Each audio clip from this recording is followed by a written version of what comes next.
થાય ને ત્યાં સુધી હોય ને તો ચાલે, એટલે છે ને અવાજ ફાટે નહીં. Hello hello. જો છેક લાલ ઉપર ની થઈ જાય ને ત્યાં સુધી હોય ને તો પછી અવાજ ફાટે. બરોબર? હંમેશા રેકોર્ડિંગ કરતા હોય ને જયારે બી 2-3 થતી હોય ને એટલે બહુ છે. સરસ રેકોર્ડિંગ.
शतं समः एवं त्वयि नान्यहेतोऽस्ति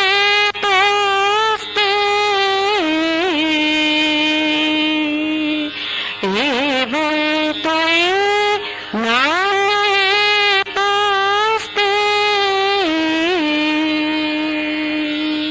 न कर्म लिप्यते नरे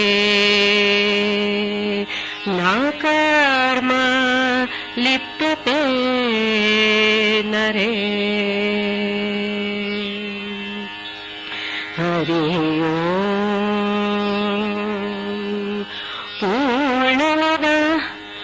पूर्णमिदं पूर्णात् पूर्णमुदच्यते पूर्णस्य पूर्णमादाय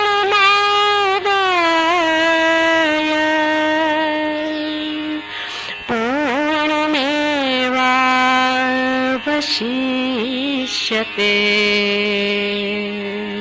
पूर्णस्य पूर्णमादाय पूर्णमेवावशिष्यते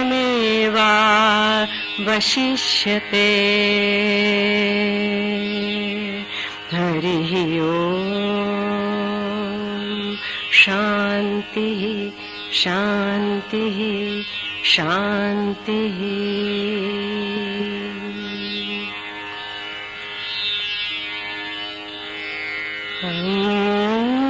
अंतरमम विकसित करो रहे। अंतर मम विकसित करो अंतर रहे। निर्मल करो उज्जवल करो सुंदर करो हे। निर्मल करो उज्जवल करो सुंदर करो हे। अंतर मम विकसित करो अंतर रहे।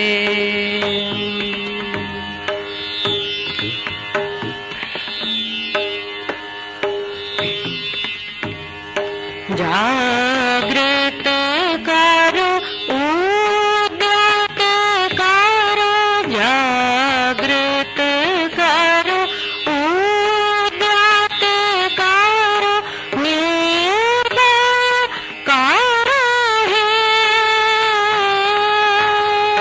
जागृत करो उद्यत करो निर्भय करो हे। मंगल करो निरलस निः संशय करो हे। अंतर मम विकसित करो अंतर रहे।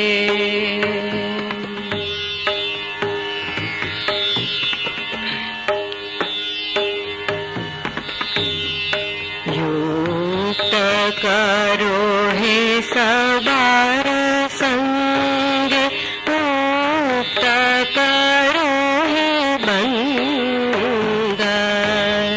युक्त करो हे सबार संग मुक्त करो हे बंद। संचार करो सकल कर्म शांत तुम्हारे छंद। चरण पादि मम चित्त निष्पन्दित करो हे। चरण पादि मम चित्त निष्पन्दित करो हे। नंदित करो नंदित करो नंदित करो नंदित करो नंदित करो हे। अंतर मम विकसित करो अंतर रहे।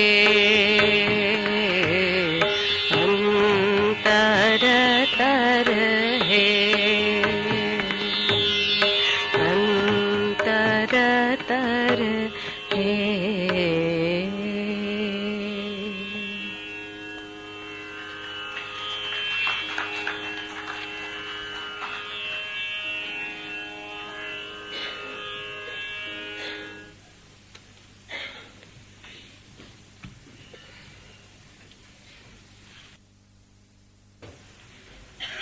નમસ્કાર. સહુ આમંત્રિતોને ભારતીય સમુદાય શિક્ષણ સંઘ તરફથી સાદર આવકાર આપતા હું આનંદ અનુભવું છું. આજે અમારી સંસ્થાના સ્થાપક પૂજ્ય રામલાલભાઈની પુણ્ય સ્મૃતિમાં શરૂ કરાયેલી પ્રોફેસર રામલાલ પરીખ સ્મૃતિ વ્યાખ્યાન શ્રેણીનું આ 12મું વ્યાખ્યાન છે. પૂજ્ય રામલાલભાઈને પસંદ તેવા નાનાવિધ વિષયોને લગતા અને સમાજને સ્પર્શતા મુદ્દાઓ આ વ્યાખ્યાન શ્રેણીમાં અત્યાર સુધીમાં વિચારાયા અને ચર્ચાયા. સ્વર્ગસ્થ રવિન્દ્ર વર્માજીના વક્તવ્યથી શરૂ થયેલ આ વ્યાખ્યાન શૃંખલામાં ડોક્ટર આર્ય રત્નજી, ડોક્ટર યોહાન ગાલ્ટુંગ, ન્યાયમૂર્તિ ધર્માધિકારીજી, પૂજ્ય Murari Bapu, Shri Rahul Bajaj, doctor Mashelkar, doctor M S. Swaminathan જેવા પ્રખર બુદ્ધિજીવી, સમાજસેવી, સંવેદનશીલ વિચાર નાયકોએ આ મંચ ઉપરથી પોતાના ચિંતનો અમદાવાદની પ્રજા પ્રતિ સહુ સમક્ષ મૂક્યા. આદરણીય લોર્ડ મેઘનાથ દેસાઈનું ગાંધીજીઝ વ્યૂઝ ઓન વાયોલન્સ વિષય ઉપરનું આજનું આ વ્યાખ્યાન પ્રોફેસર રામલાલ પરીખ સ્મૃતિ વ્યાખ્યાન માળાનું 12મું વ્યાખ્યાન છે. આ 12 અંકની એક આગવી વિશિષ્ટતા છે. વૈદિક અભ્યાસો બ્રહ્માંડને 12 ભાગમાં વિભાગીને તેની વિશે સમજ કેળવે છે. દ્વાદશ અંક આમ વ્યાપ્ત સમગ્રને અભિવ્યક્ત કરવાના, સમજવાના પ્રયાસના પ્રથમ ગતિશીલ વલયને એક રીતે પૂર્ણ કરે છે. લોર્ડ મેઘનાદ દેસાઈનો પરિચય આપવાનો ન હોય. આમ દૂર છતાં આમ આપણા પ્રશ્નોમાં આપણને સતત માર્ગદર્શન આપતા રહી આપણી નજીક જ રહેતા લોર્ડ દેસાઈ એક બહુમુખી પ્રતિભા ધરાવતા, વૈશ્વિક કક્ષાએ નામના અર્જિત કરી ચૂકેલા કર્મઠ વિદ્વાન છે. તેમનો અર્થશાસ્ત્ર વિષયમાં વિધિવત અભ્યાસ, પણ તે વિષય થકી સમાજને ગૂંચવતા પ્રશ્નોના નિરાકરણ તરફ સતત વિચારતું તેમનું મન અને તેનાથી ઊભા થયેલ વિશાળ મનોવિસ્તાર અને કાર્યવિસ્તાર ઉપર નજર નાખીએ તો હરખ સહિત આશ્ચર્યચકિત થઈ જવાય છે. પુસ્તકો, લેખો, ચર્ચાઓ જેવા વિચાર પ્રધાન સાધનો વડે તેમણે સમાજને ઘણું વિચારભાતું ભેટ આપ્યું છે, તેમજ સમાજને ઝંકોર્યો પણ છે. વિશ્વખ્યાત લંડન સ્કૂલ ઓફ ઇકોનોમિક્સના પ્રોફેસર એમેરિટસ એવા લોર્ડ મેઘનાદ દેસાઈ ઇંગ્લેન્ડના હાઉસ ઓફ લોર્ડ્સના અત્યંત સક્રિય સભ્ય છે. સૌને આમંત્રણ પત્ર સાથે આપેલા લોર્ડ મેઘનાદ દેસાઈના એક અત્યંત ટૂંકા પરિચયના અભ્યાસથી આપને જે વ્યક્તિત્વની ઝાંખી થશે તેને મારા ઉપરોક્ત શબ્દો પૂર્ણપણે નહીં અભિવ્યક્ત કરતા હોય તેની મને ખાતરી છે. આજે 12મા પ્રોફેસર રામલાલ પરીખ સ્મૃતિ વ્યાખ્યાનમાં પ્રવચન આપવાની અમારી વિનંતીનો અત્યંત સહજતાથી અને સરળતાથી સ્વીકાર કરી અહીં આવવા બદલ હું તેમને સંસ્થા વતી તેમજ સહુ આમંત્રિતો વતી આવકારું છું અને તેમનું અભિવાદન કરું છું.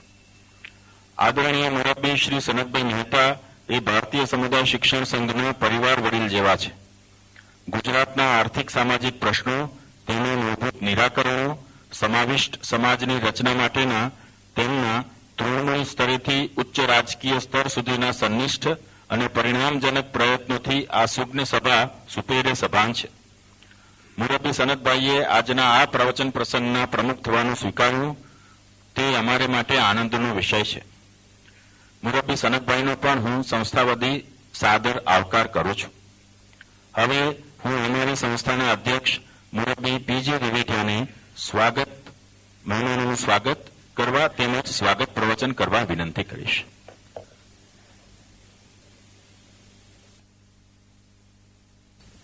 Chairman for today's function, Shri Sanatbhai Mehta, Lord Meghnad Desai, the key speaker for the function, my colleague Dr. Mandaben, distinguished guests and friends. Today, Meghnad has just now given introduction to our main two guests, and I need not say much about them because they are so well known that to give them more introduction doesn't look very fit that way. But they are all, so far as Meghnad Desai is concerned, we have his dual introduction in the sense that he has lived in India for quite some time, after which he went to University of Pennsylvania, took his PhD from there, and from there he went to London and was associated with London School of Economics, and subsequently is today Emeritus Professor for London School of Economics. Sanatbhai doesn't need any introduction in the sense that Sanatbhai is a very versatile personality. There is no subject which he doesn't know in depth. He has been in the past connected with our cabinet as a finance minister, the labor minister and so on.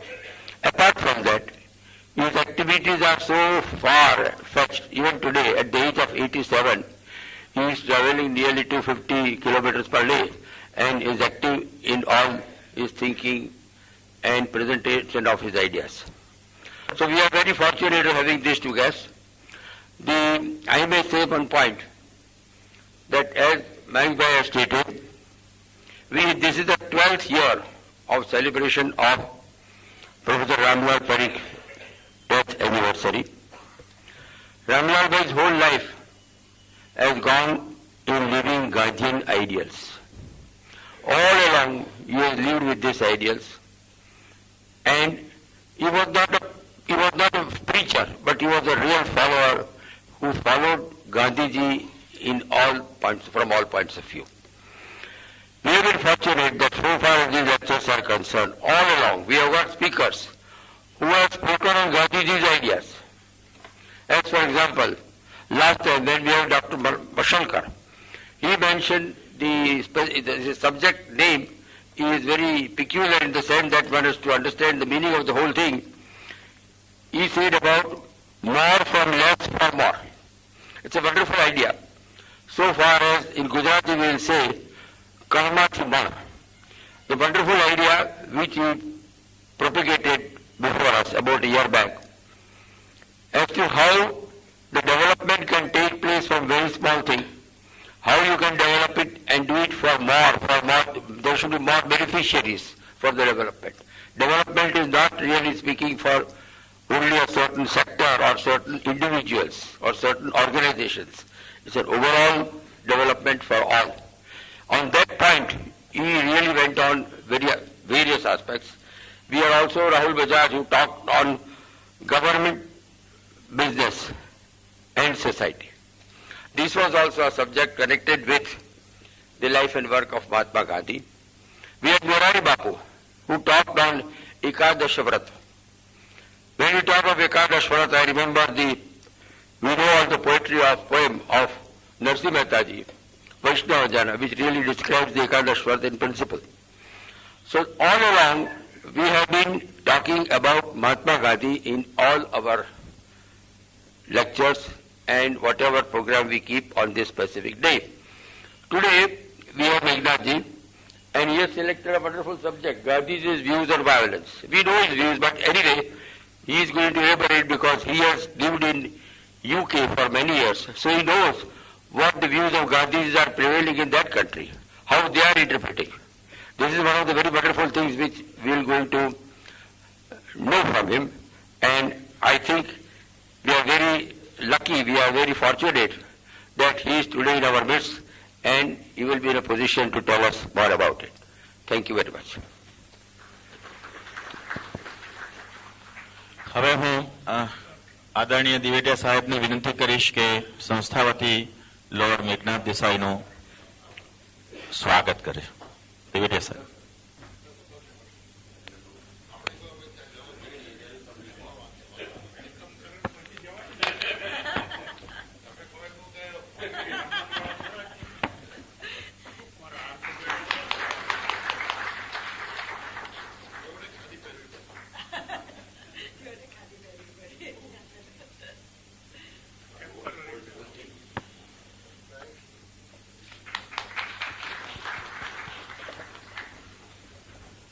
આદરણીય સનતભાઈનું સ્વાગત કરવા માટે હું દિવેટિયા સાહેબને વિનંતી કરીશ.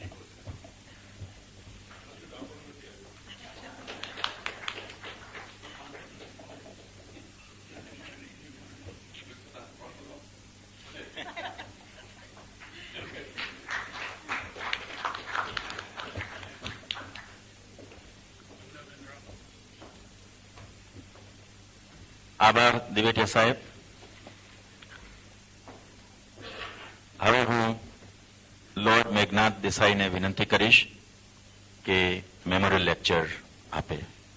Lord Meghnad Desai.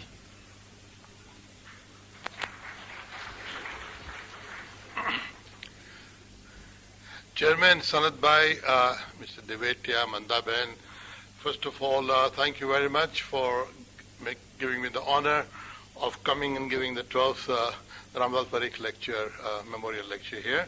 Very grateful for that, and also for a wonderful hospitality while I have been in Ahmedabad. I obviously am not a person who is going to give an uplifting lecture like the previous 11 lectures. I have read some of them, and they have been very cheering, helpful, and happiness-making. I don't give lectures which make people happy. I give lectures which make people agitated and worried and thinking and angry. So you have been warned. I've chosen this particular topic not because I know the definitive answer to Gandhiji's views on violence, but I want to raise some questions about Gandhiji's views on violence. Because more or less we know him as an apostle of nonviolence. His entire life was dedicated to pursuing and perfecting himself to practice nonviolence. His whole battle about brahmacharya, which he waged through much of his adult life, he waged because he thought that he could not be the perfect non-violent actor unless he was in himself pure.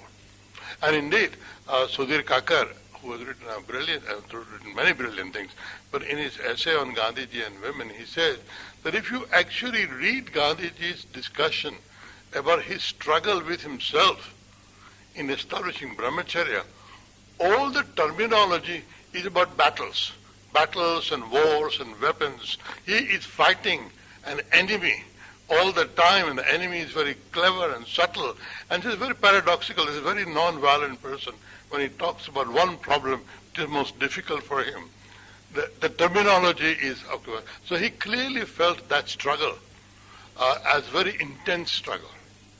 Now, I'm going to raise two separate issues in which I find Gandhiji's attitude puzzling.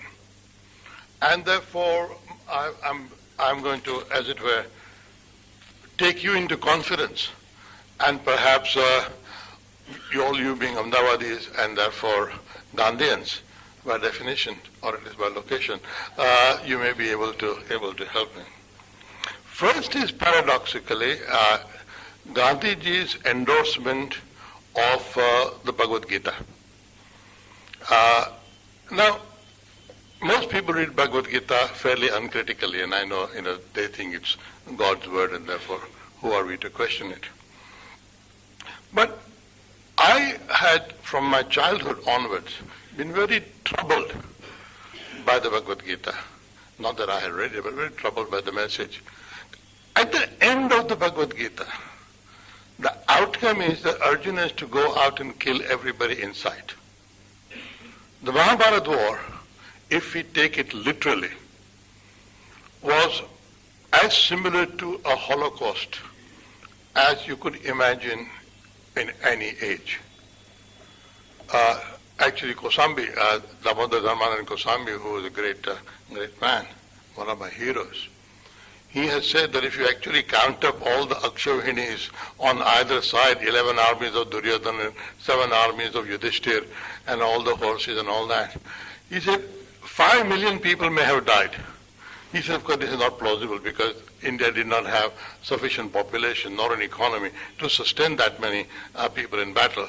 But, suppose 50,000 people died. Suppose 5,000 people died.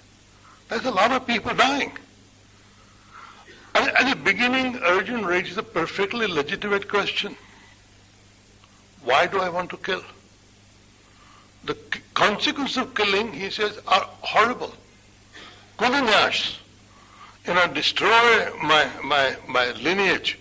And not only do my children suffer, but my ancestors suffer because they won't get the pind and all that. He's very serious. And women will go astray if the men are dead. I don't know why the men are worried about women going astray, but that's another matter. Incidentally, in Bhagavad Gita, there are only 2 shlokas where women are mentioned, not otherwise. So, but I won't provoke you any further.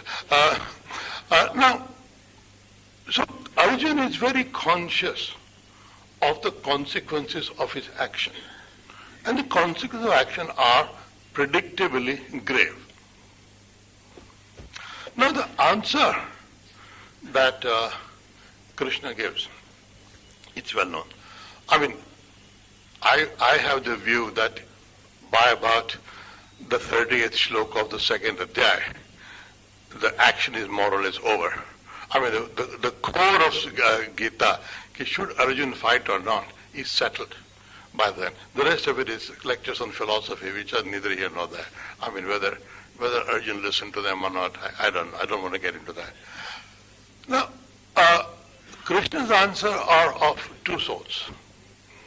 One answer is that what I would call irrelevance of agency. You don't kill, nobody dies, nobody lives, it's all Maya. It's all been predetermined. People have been dead long ago, people have been living long ago, and since nobody dies and nobody lives, your killing does not have any consequence. It is an action without any consequence, and therefore you can carry out that action in as much as the action has been preordained and you are just an instrument. So there is no agency. And the second answer, which I think is a shorter answer, this is 11 to 30 shlokas in Bhagavad Gita. And 31 to 38, which I think is a punchline really, quite nicely. And that says, Arjuna has said, this is adharma, to fight. And Krishna turns it around and says, no, it's swadharma of Kshatriya to kill. Kshatriyas are born to kill. And it is part of your varnas, as a varna dharma, to kill. If you don't kill, people are not going to be saying what a great man you are. They're going to say you're a coward and you ran away from battle. And therefore, you may as well fight. Now, you may as well fight because if you lose, you'll go to heaven. And if you win, you will enjoy the road. So either way, it's a win-win situation. So Krishna offers Arjuna a two-way bet in which he cannot lose. Now, Gandhiji, when he began to lecture in the ashram on Bhagavad Gita, said a very interesting thing. Why is he in favor of the message that killing is better than non-killing? And his argument, which I found very surprising, that Arjuna was blinded in preferring his kinsmen to other people. He said, because Arjuna was objecting to killing his own kinsmen, rather than killing as such, he was blinded. And therefore he deserved re-education that killing is not a bad thing. Now, I am very puzzled about this argument. I'm genuinely raising a question about this. I'm very puzzled by this argument. Okay, if Arjuna's gravest fault, for which he deserves this long lecture, is to say, I will not kill my kinsman, rather than I will not kill anybody. And if the consequence of the mistake are that Krishna incites him to an action which leads to killing of all the kinsmen, all the non-kinsmen as well, is there a justification for casting Arjuna as in darkness? I would say Arjuna, when he said, I don't want to kill my kinsman, was not saying, set my kinsman aside, I'm going to kill everybody else. He didn't say that. He doesn't say that. He said, I just don't want to kill. Because among the people on the opposite side are my kinsmen. And therefore, now for Gandhiji to single out the relationship angle as the objection to Arjuna's doubts is, I find, somewhat surprising, let me put it that way. Now I want to add two caveats to this. and one which nobody has pointed out, as far as I know. Actually speaking, on the two sides of the battle, Arjun has only one kinsman. Seriously speaking, only one person on the opposite side with whom he shares a blood relationship, and that's Karna. He has no cousins on the other side. Kauravas and Pandavas do not share any blood at all. If you think about it. I mean, I'm not going to bore you with the complete genealogy. It's far too entertaining, and you will stop listening to me. So, but these are not cousins. He has no uncles. He has no grandfathers, nobody. This is a dispute about land in two sides of a family which is so dysfunctional that none of these boys on either side are their father's children. They're all their mother's children, not their father's children. It's very, very interesting. And going back, Nara, Dhritarashtra, and Pandu, they're their father's children, and on and on, one can go on. And whose child is a great mystery. So the very notion that Arjuna was going to kill his kinsman is a strange one. Now, so therefore the argument itself is slightly not just in terms of what Mahatma Gandhi believed, but the whole Bhagavad Gita argument is very peculiarly constructed. What is also very interesting about the Bhagavad Gita, and this is just another caveat, Bhagavad Gita takes place in the Mahabharata, in the Bhishma Parva. It's part of Bhishma Parva, Adhyaya 23 to 40. Now, when Bhishma Parva starts, which is the first Parva dealing with the battle, it starts on the 10th day of the battle. And Dhritarashtra asks Sanjay, what happened, more or less? And so Sanjay starts his long description about the battle and so on. And he says, Bhishma is dead. And Dhritarashtra says, how can Bhishma be dead? He was undefeatable, unvanquishable, great man, etc., etc. So Sanjay has to give the answer. Who killed him? Did Arjuna kill him? Who killed him? Now, up to Adhyaya 22, it is quite clear that the battle had started, Arjuna had fought in the battle and all that. So there is no suspense. But on Adhyaya 23 it starts all over again.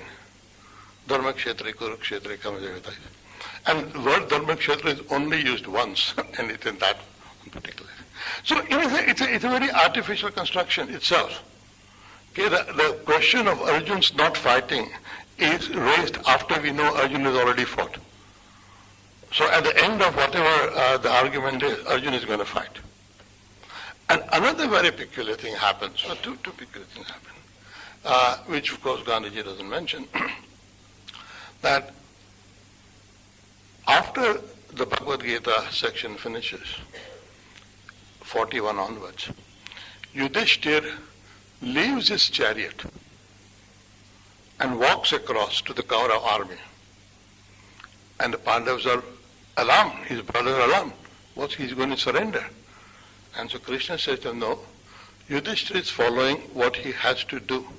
Yudhishthir goes to Bhishma and says, please give me permission to kill you. And Bhishma says, the time of my death has not yet arrived. But because you have asked my permission, I am very pleased. Okay, you have done this thing properly. Now, I'm saying that because that was the proper way of killing your kinsman.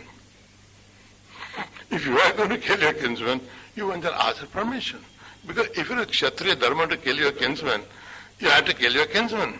And after the only way to kill your kinsman, ask for permission. Problem is over. So the entire, and Arjuna's nervous breakdown and all that is a kind of I think a created problem. But let me get back to my original question. Amartya Sen, whom you're all familiar with, who's a philosopher and a Nobel Prize winning economist, he has taken up this question. He has an essay on consequentialism, which is a doctrine in philosophy. And he said Arjuna is the philosophically proper actor. Because Arjuna is worried about the consequences of his action. And in a sense, we ought to be morally responsible for what we do. We ought to worry about the consequences of our action. Whereas Krishna's answer evades the notion of consequence in two different ways. As I said, one is that it is not your action, therefore it is not the consequence of your action. Incidentally, Ambedkar wrote a very angry response to this. He says, if any lawyer went to a court of law and said, my client has not murdered this person because souls are not dead and nobody dies and nobody lives, he says he would be sent straight to lunatic asylum. Nobody would take a lawyer's argument seriously. So it is actually not a serious argument to say that you don't kill, and however philosophical it may be. But the second argument is also obviously evading the consequence. I'm saying, yes, there are consequences, but you are not responsible because it's a higher duty which makes you kill. Now that, I think, is a much more dangerous doctrine than the first one. The first one is a philosophical attitude about the existence of soul and the permanence of the soul and impermanence of the body. That's a very well. But the second argument says there is a higher duty than the consequence of action. Therefore, killing is justified.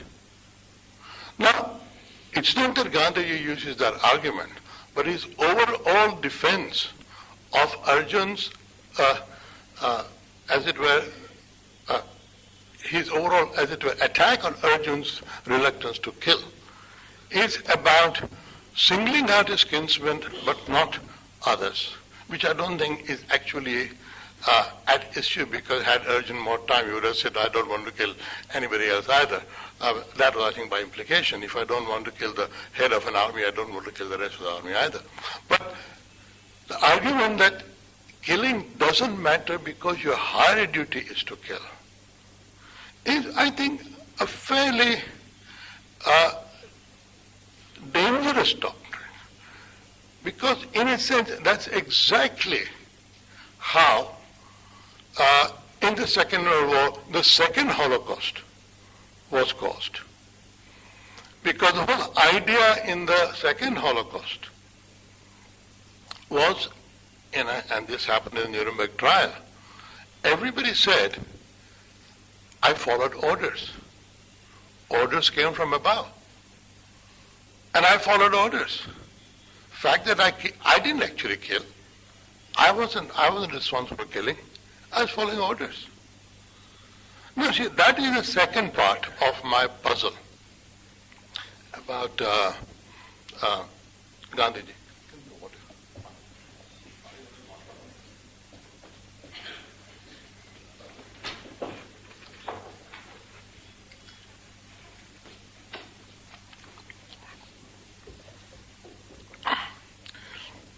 See, Gandhiji had a very surprising attitude during the Second World War. Second World War, if 5 million people may or may not have died in the Mahabharata War, but we know 25 million people died in the Second World War, and 6 million Jews were killed in the Holocaust. I mean, this is one of the most serious crimes ever in the world. Now, Gandhiji's attitude to Hitler is beyond belief, I have to say. I described earlier on that Gandhiji had this great struggle about practicing non-violence, and he believed that brahmacharya had to be perfected if he was going to be a good non-violent fighter. But Gandhiji, I have to say, attributed all bachelors to be brahmacharis, which I think is a category mistake, but I won't go into that, because what he says about Hitler, I'll just quote. He admired Hitler, somebody says, he admired Hitler for his dash, energy, resourcefulness and capacity, dedication, powers of concentration and organization, and unclouded intellect. He has no vices. He has not married. His character is said to be clean. He is always alert. He also did not smoke. and he was a vegetarian. What has got to do with anything? How could someone of Gandhiji's intellect mistake Hitler's bachelorhood, which was fake bachelorhood anyway, but we won't go into that. How come the trappings of food habits and drink habits and non-smoking and vegetarianism be mistaken for virtue? Just because Gandhiji himself as a virtuous person practiced those things and made the connection between his struggle for celibacy and his practice of non-violence, which is one of the most amazing battle in the world, and which he went on fighting till the day he died almost. And one has to have to respect a person for that. But how could he mistake that, Hitler, for something like this? And in a sense, even when he was warned about violence by his friend Pollock, Henry Pollock from South Africa, because Gandhiji had appealed to the British to not resist the Germans or the Italians. He said, let them come into your homes and rob you, just let it happen. That is the right way to get it. And Pollock was very angry. He said, are you serious about this? Do you realize what these people are doing? Do you realize what happens to Jews in here? Being a Jew himself. And so Gandhiji's answer in Harijan was saying, I have no doubts in my mind about this. When I have doubts, I ask my inner conscience. My inner conscience says, it doesn't matter.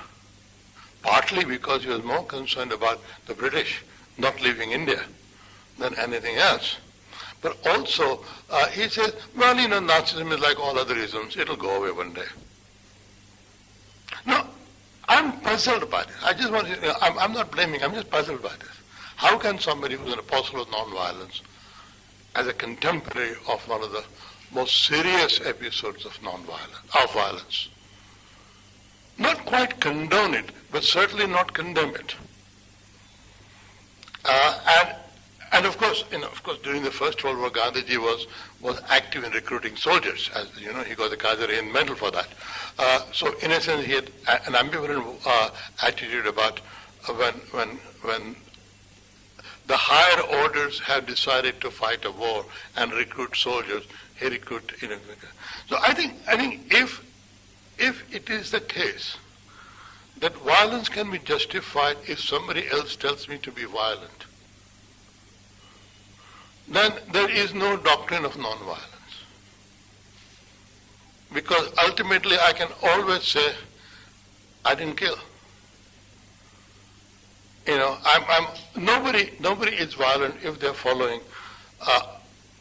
another person's order and up to anybody as a defense to say, I was unhinged, I was hearing voices in the air, in my head, my mother brought me up badly, or my father was bad to me, therefore 35 years later I'm killing. And so I'm let me just extend one or two things further about this. Obviously, one has to rank evils in one's mind. And Gandhiji may have thought, with a lot of justification, that the evil of British colonialism was much the worst evil that India faced.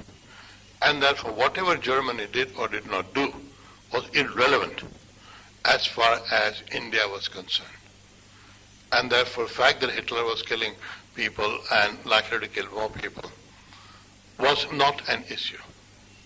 The issue was the British not going in. The Nehru did not take that attitude, I have to say. Jawaharlal Nehru was very aware of the international dimensions of what was going on. But Gandhiji very much stayed to, which is also why he took the threat of the Japanese very lightly. He said it didn't matter if Japan actually came and conquered India, because he will be able to tell the Japanese that now that the British are gone, India is going to be all right, and therefore they can go away, and India is no threat to the Japanese. Now, it may be that on large macro questions, which involve gross violence.